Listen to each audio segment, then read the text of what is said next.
ओम शांति। आज है 10 फरवरी 2022 के ईश्वरीय महावाक्य। पहले एक नजर मुरली के मुख्य पॉइंट्स पर। बाबा ने कहा, अपनी चलन और पढ़ाई का सारा समाचार बाप को देना है। ऐसे नहीं सोचना बाबा तो जानी जाननहार है, सब कुछ जानते हैं। नहीं, इसको अंधश्रद्धा कहा जाता है। यह बाप बेहद सृष्टि को स्वर्ग बनाने वाला है। ऐसे ऊंचे ते ऊंचे बाप का तो बहुत रिगार्ड होना चाहिए। उनकी श्रीमत पर पूरा चलना चाहिए। जो ज्ञान में परिपक्व अनन्य बच्चे हैं, वह तो बाप को पूरा समाचार सुनाएंगे, तभी तो बाबा भी शिक्षा देंगे, नहीं तो चाल सुधरेगी नहीं। फिर कहा, देह अभिमान वश बच्चों में इच्छाएं बहुत हैं, दैवी गुण भी धारण नहीं करते। इसलिए बाप सावधानी देते हैं, बच्चे यह सब भूत हैं, इनको निकालो, नहीं तो पद भ्रष्ट हो जाएगा।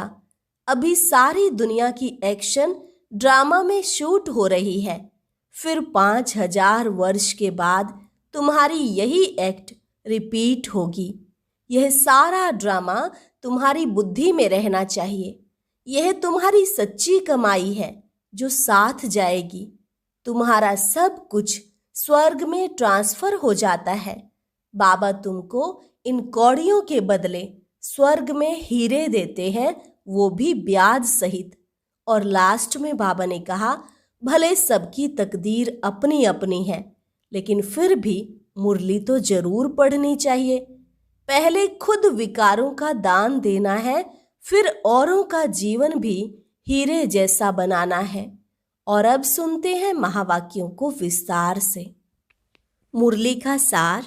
मीठे बच्चे, बाप को जानी जाननहार भले कहते हैं, परंतु हरेक को अपना समाचार जरूर देना है। समाचार देंगे तो सावधानी मिलेगी। प्रश्न, बेहद सृष्टि को स्वर्ग बनाना है, इसलिए सेंसिबल बच्चों का काम क्या है? उत्तर, हरेक को यथार्थ समाचार बाप को देना। बाप को ठीक समाचार देंगे तो बाप शिक्षा देंगे कि तुम्हारे में यह भूत है, इस कारण डिससर्विस होती है। अपनी चलन सुधारो, देह अभिमान की इच्छाओं का त्याग करो। बेहद सृष्टि को स्वर्ग बनाना है, इसलिए सबके प्रति बाप की यही दृष्टि रहती है कि सबको ज्ञान दो। गरीबों पर तो खास ध्यान रहता है। गीत। मुझको सहारा देने वाले दिल कहे तेरा शुक्रिया। ओम शांति।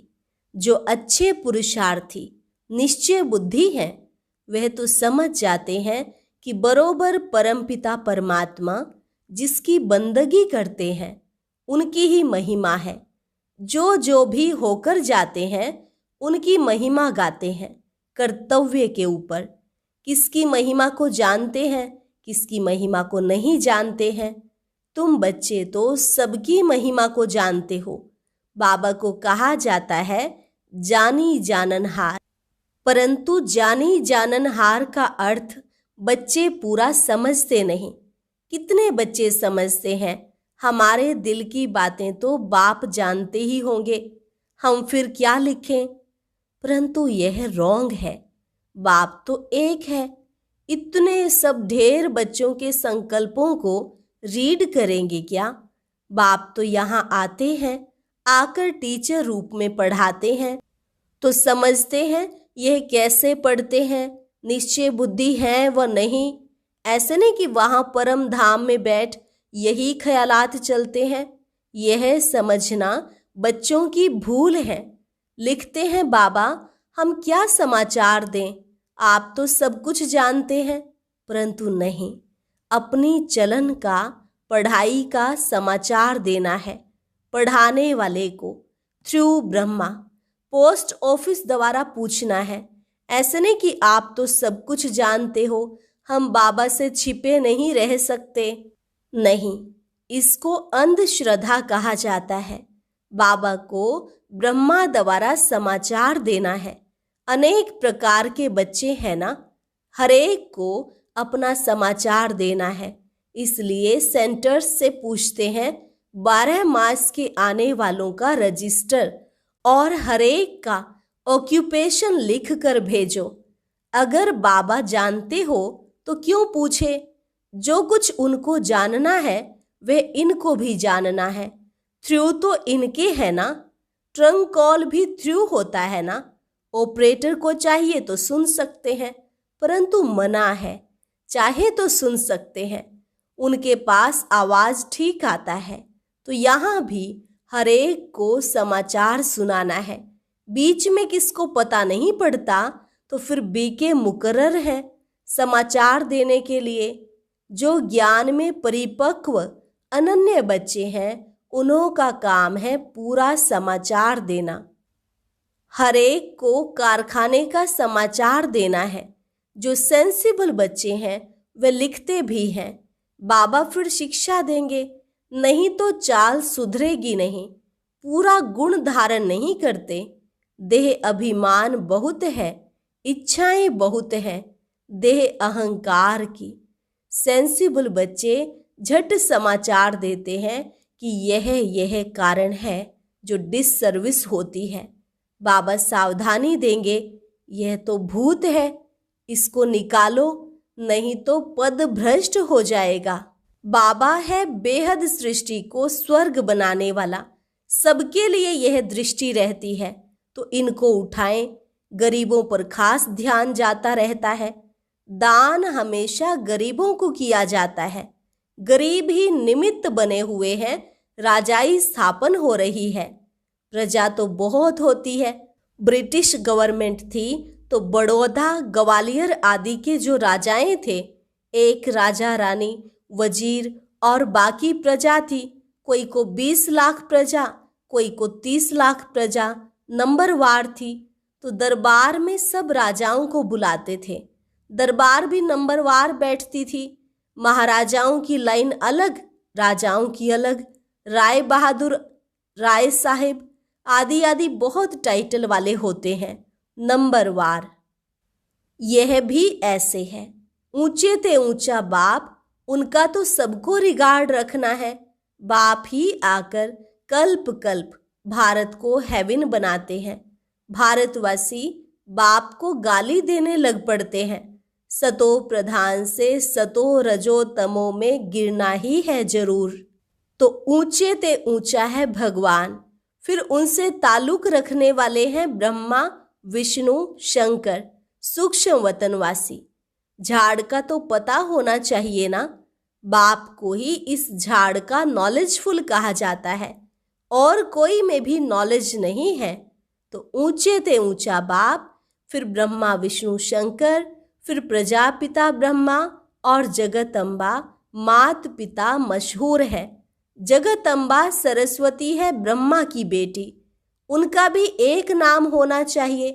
कोई कहते अम्बा, कोई काली कहते, कोई सरस्वती कहते। बहुत नाम रखे हुए हैं। यह है प्रजापिता ब्रह्मा और फिर बीके सरस्वती। दिखाते भी हैं सरस्वती के पास सितार है। पहले पहले मुख्य गॉडेस ऑफ नॉलेज। जैसे इनको ज्ञान की मुरली दी है, उनको फिर सितार दी है। पहले पहले मुख्य गॉडेस ऑफ नॉलेज सरस्वती, जगत अम्बा। कौन सी नॉलेज है? राजयोग की। इनको किसने दी? ज्ञान सागर ने। ज्ञान सागर बाप से यह ब्रह्मा भी सीखा तो बच्चे भी सीखे। वह फिर ज्ञान ज्ञानेश्वरी से राज राजेश्वरी बनती है। तत्वम। ब्रह्मा और सरस्वती दोनों हुए ज्ञान ज्ञानेश्वरी। ईश्वर से सहज राजयोग का ज्ञान पाकर राजाई पाई। तत्वम। लक्ष्मी नारायण अकेले थोड़े ही होंगे, यह राजाई स्थापन हो रही है। कितने ब्राह्मण ब्राह्मणियां पढ़ रहे हैं, जो फिर पूज्य राजा रानी बनेंगे। फिर सतो प्रधान से सतो में आते तो 2 कला कम, फिर रजो तमो में आकर पूज्य से पुजारी बन जाते हैं। आप ही हम सो पूज्य थे, आप ही हम सो पुजारी बने हैं। यह परमात्मा के लिए नहीं गाएंगे। वह कैसे पुजारी होगा? हम रजो तमो में आकर पुजारी बने हैं। बाबा ने समझाया है, वास्तव में धर्म शास्त्र है ही चार। मुख्य है श्रीमद् भगवत गीता, माई बाप, बाकी है उनके बच्चे, इस्लामी बौद्धि आदि धर्म वाले। ऊंचते ऊंच है गीता, फिर इस्लामियों का शास्त्र। धर्म स्थापना के मुख्य शास्त्र यह है। पहले पहले देवी देवता धर्म, उनका शास्त्र है गीता। उनका सरमोनाइजर है परम पिता परमात्मा, वही ज्ञान सागर है। जरूर उनको उच्च रखना चाहिए। बाकी हुई बिरादरियां, देवी देवताओं की है मुख्य बिरादरी, फिर इस्लामियों की, बौद्धियों की बिरादरी। ऊंचते ऊंच तो एक बाप ठहरा। रिलीजियस कॉन्फ्रेंस में पहले तो ऊंचते ऊंच चाहिए। वह धर्म प्रायः लोप हो गया है, जो फिर अभी स्थापन हो रहा है। स्थापना करने वाला है परम पिता परमात्मा, वह तो निराकार है। हाँ, ब्रह्मा द्वारा कर रहे हैं। गाया हुआ भी है, परम पिता परमात्मा ने ब्रह्मा द्वारा ब्राह्मण रचे। ऐसे नहीं कहेंगे कि कृष्ण ने ब्रह्मा द्वारा ब्राह्मण रचे। परम पिता परमात्मा ने ब्रह्मा मुख द्वारा ब्राह्मण रचे। फिर वही ब्राह्मण सूर्यवंशी चंद्रवंशी बनते हैं। तो सूर्यवंशी चंद्रवंशी धर्म की स्थापना हो रही है। तुम हो देवी देवता धर्म की बिरादरी। तुम जानते हो, हमारे बाद फिर सेकंड नंबर बिरादरी इस्लामियों की होगी, फिर बौद्धियों की, ऐसे वृद्धि होगी। ये सब बुद्धि में धारणा चाहिए। जो पास्ट हो गया उसके शास्त्र बनाते हैं। अभी जो कुछ होता है ड्रामा शूट होता जाता है, फिर कल्प के बाद रिपीट होगा। सारी दुनिया की एक्शन शूट हो रही है। फिर 5000 वर्ष के बाद तुम्हारी यह एक्ट चलेगी। यह बहुत समझने की बातें हैं। तो ऊंचते ऊंच शिव बाबा, फिर जगदम्बा और प्रजापिता ब्रह्मा और उनके बच्चे। 3 भाई हैं। बाकी देवी देवता धर्म बड़ा भाई है नहीं, प्राय लोप हो गया है। जरूर जब ना रहे तब तो इस धर्म की फिर से स्थापना हो और बाकी सब धर्म खलास हो जाए। देवी देवता धर्म होता है और भाई होते नहीं, यह बाद में होते हैं। एक ही बाप रचयिता है और एक ही रचना है। बाप कहते हैं, मैं फिर से राजयोग सिखाने आया हूँ। तुम जानते हो, विनाश के लिए यह महाभारत लड़ाई भी खड़ी है। तुम बच्चे ड्रामा को अच्छी रीति जानते हो। ये सब पढ़ाई की बातें हैं। यहाँ ऐसी कोई चीज होती नहीं जो चोर आकर उनसे कुछ सोना आदि लूटे। यह तो पाठशाला है। पाठशाला में किताबें, नक्शे आदि होते हैं। यह भी पाठशाला है। यह नक्शे हैं। डर की कोई बात नहीं। चोर क्या करेंगे? कोई वस्तु तो है नहीं। बाकी तो गाया हुआ है, किनकी दबी रहेगी धूल में, किनकी चोर लूट ले जाए, किनकी आग जलाए। सफल उसकी होगी जो ईश्वर अर्थ लगाए। बाप समझा रहे हैं, कितने भी लखपति, करोड़पति, मल्टी मिलेनियर हो, सब धन खाक में मिल जाना है। तुम्हारी है सच्ची कमाई। सबसे मल्टी मिलेनियर्स तुम हो। तुम यह कमाई साथ ले जाएंगे। तुम जानते हो, हम सब कुछ स्वर्ग में ट्रांसफर करते हैं। बाबा को कहते हैं, बाबा हमको फिर स्वर्ग में देना, ब्याज सहित, कौड़ी बदले हीरा देना। कितनी समझने की बातें हैं। सो भी श्रीमत पर चलना है। गृहस्थ व्यवहार की भी संभाल करनी है, परंतु श्रीमत पर चलना है। मनुष्य बहुत खर्चा करते हैं, कर्जा उठाकर भी तीर्थों पर जाते हैं। वह सब है भक्ति मार्ग की सामग्री। यह भी सब अनादि है। गिराने के लिए भी चीजें चाहिए ना। तमो प्रधान में जाना ही है। तब तो मैं आकर समझाऊं, कि तुमने कितनी ग्लानि की है, इसलिए दुर्गति को पाया है। फिर से वही चाल चलेंगे जो कल्प कल्प चलते हैं। ज्ञान और भक्ति जब पूरी दुर्गति हो जाती है, तब सर्व की सद्गति करने के लिए बाप को आना है। यह जप आदि करते करते कला कमती होती जाती है, पूरे काले बन जाते हैं। फिर रात के बाद दिन आता है। यह सारा ड्रामा बुद्धि में रहना चाहिए। मनुष्य जो ज्ञान नहीं उठाते, वे तो सिर्फ देख कर ही वाह वाह करते हैं। बाहर गए और खलास। इतनी प्रदर्शनी हुई, एक भी निश्चय बुद्धि नहीं हुआ। भले आते हैं समझने के लिए, परंतु निश्चय बुद्धि एक भी नहीं। माया पूरा निश्चय में ठहरने नहीं देती है। जैसे बांधेली गोपिकाएं, कुमारियां घर बैठे लिखती हैं, बाबा हम तो आपके हो गए हैं, आपको जान लिया है, हम आपके ही हैं। मर जाऊंगी, कभी शादी नहीं करूंगी, बंधन के कारण आ नहीं सकती हूँ। थोड़ी ही चटक लगने से कैसे निकल पड़ती है। और कोई के साथ 10-20 वर्ष माथा मारो तो भी समझते नहीं। यह तो बाबा 21 जन्मों का प्राण दान देते हैं, काल पर विजय पहनाते हैं। वहां अकाले मृत्यु कभी होता नहीं। तो कितना बाबा की श्रीमत पर चलना चाहिए। दान देना है, औरों का भी जीवन हीरे जैसा बनाना है। भले अपनी अपनी तकदीर है, तो भी मुरली तो जरूर पढ़नी चाहिए। मुरली तो कहाँ से भी मिल सकती है। एक दिन बहुत भाषाओं में मुरली निकलेगी। अच्छा, मीठे मीठे सिकिलधे बच्चों प्रति मात पिता बाप दादा का याद प्यार और गुड मॉर्निंग। रूहानी बाप की रूहानी बच्चों को नमस्ते। रूहानी बच्चों की रूहानी बाप दादा को नमस्ते नमस्ते, गुड मॉर्निंग। धारणा के लिए मुख्य सार।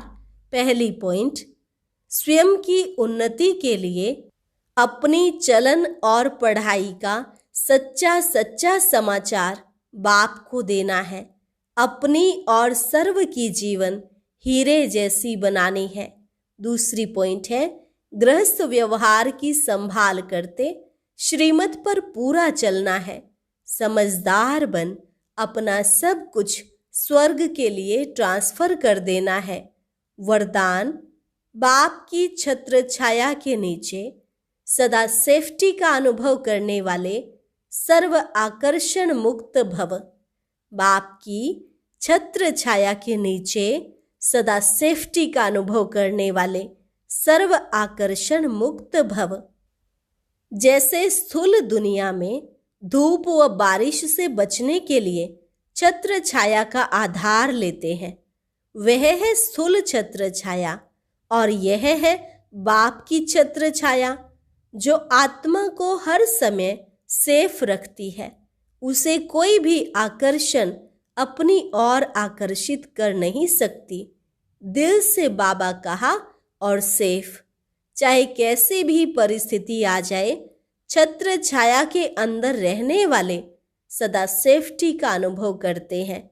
माया के प्रभाव का सेक मात्र भी नहीं आ सकता। स्लोगन, ऐसे स्वराज्य अधिकारी बनो जो अधीनता समाप्त हो जाए।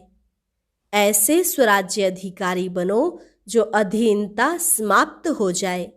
अच्छा, और अब सुनते हैं आज का अव्यक्त ज्ञान मोती। ये एक बहुत संस्कारितापूर्ण वीडियो है, जरूर देखें, कोई भी मिस ना करे।